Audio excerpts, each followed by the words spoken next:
Last part में हमने break, continue और पॉज को देखा था कि हम जब लूप में यूज करेंगे तो लूप कैसे वर्क करेगा। इस पार्ट में हम देखेंगे ट्राई, एक्सेप्ट, एल्स और finally. Try, except, else, finally हम जब कोई हमारे पास पाइथन में एरर आता है तो उसको हैंडल करने के लिए हम यूज करते हैं, ताकि अगर कोई एरर आता है तो बजाय इसके कि हमारा जो एरर है वो एक लंबा एरर शो हो, हम कोई मैसेज, कोई प्रिंट स्टेटमेंट लिख लेते हैं ताकि वो डिस्प्ले हो जाए। जैसे कि मैं अभी ट्राई में मैं प्रिंट करना चाहता हूँ 4 डिवाइडेड बाई 0, तो 4 जो है ये 0 से डिवाइड नहीं हो सकता। तो अगर मैं इसको ट्राई के अलावा एग्जीक्यूट करूंगा तो मेरे पास ये 0 डिवीजन एरर आ रहा है। तो अगर जब मैं इसको ट्राई के साथ एग्जीक्यूट करूं,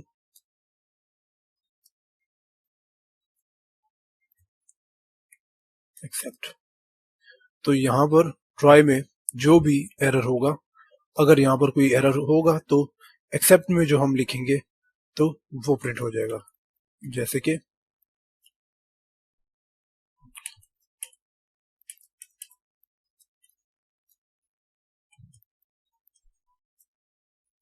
नॉट वैलिड, कि हम 0 से डिवाइड नहीं कर सकते। तो अब मेरे पास एरर नहीं आ रहा, जो मैंने मैसेज लिखा है, जो प्रिंट स्टेटमेंट यूज की है, मेरे पास वो प्रिंट हो रही है। हम इसको यूं भी लिख सकते हैं, जैसे अब मैं फॉर एग्जांपल इसको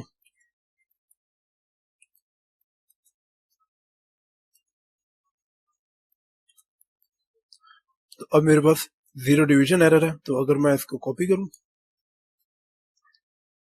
और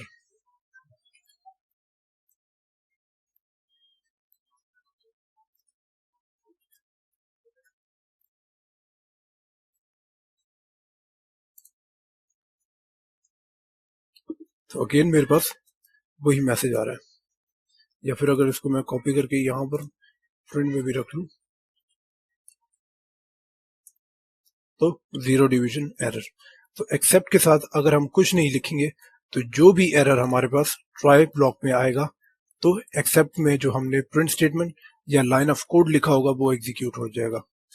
या फिर अगर हम कोई स्पेसिफिक एरर यहाँ पर डिफाइन करते हैं तो अगर वही एरर जब हमारे पास आएगा तब हमारे पास ये एक्सेप्ट के अंदर जो हमने लाइन ऑफ कोड लिखा होगा वो एग्जीक्यूट होगा। जैसे कि अब मैं यहाँ पर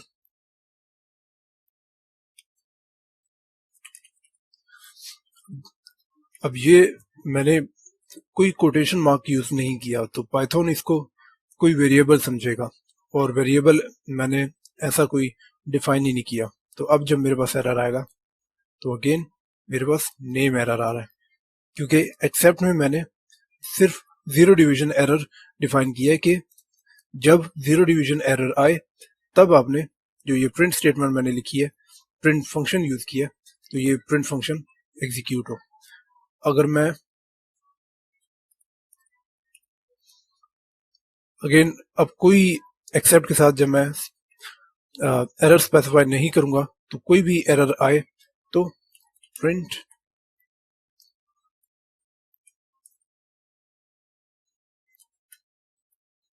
समथिंग इनवैलिड हैपन। तो मेरे पास नेम एरर था, तो मैंने जब एक्सेप्ट के साथ कुछ भी नहीं लिखा तो मेरे पास समथिंग इनवैलिड हैपन एग्जीक्यूट हुआ। तो एक्सेप्ट के साथ आप दो तरीके इस्तेमाल कर सकते हैं। आइदर आप यहाँ पर एरर को स्पेसिफाई कर लें कि 0 डिवीजन एरर आएगा तो उसके मुताबिक फिर प्रिंट फंक्शन जो है वो एग्जीक्यूट हो। अगर आप चाहते हैं कि कोई भी एरर आए और प्रिंट फंक्शन एग्जीक्यूट हो तो आप एक्सेप्ट के साथ कुछ भी ना लिखें और प्रिंट में आप कुछ यूं लिख लें कि समथिंग इनवैलिड हैपन, और कोई भी एरर आएगा तो जो ये प्रिंट फंक्शन है ये एग्जीक्यूट हो जाएगा, समथिंग इनवैलिड हैपन। नेक्स्ट हम अब इसके साथ एल्स यूज करते हैं। तो else print no exception raised by the try block.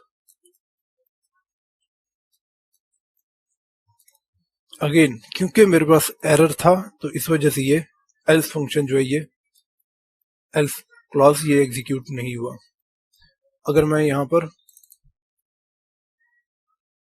अब क्योंकि कोटेशन में है तो ये एक स्ट्रिंग है तो अब कोई एरर नहीं है ट्राई में, तो इस वजह से ट्राई के साथ जो एल्स क्लॉज है ये भी रन हुआ, तो no exception raised by the try block.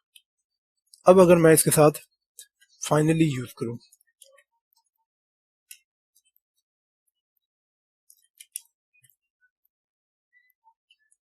I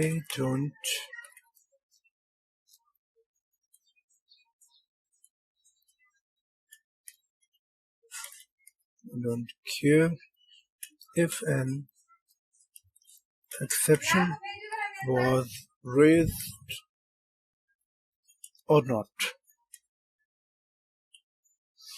तो अब हम देखते हैं हमारे पास आउटपुट क्या आता है। तो फाइनली जो है ये अगर कोई एरर आए या ना आए फाइनली एग्जीक्यूट साथ लाजमी होगा। जैसे अभी कोई एरर नहीं था तो एल्स भी रन हुआ और फाइनली भी रन हुआ। अगेन जब मैं इसको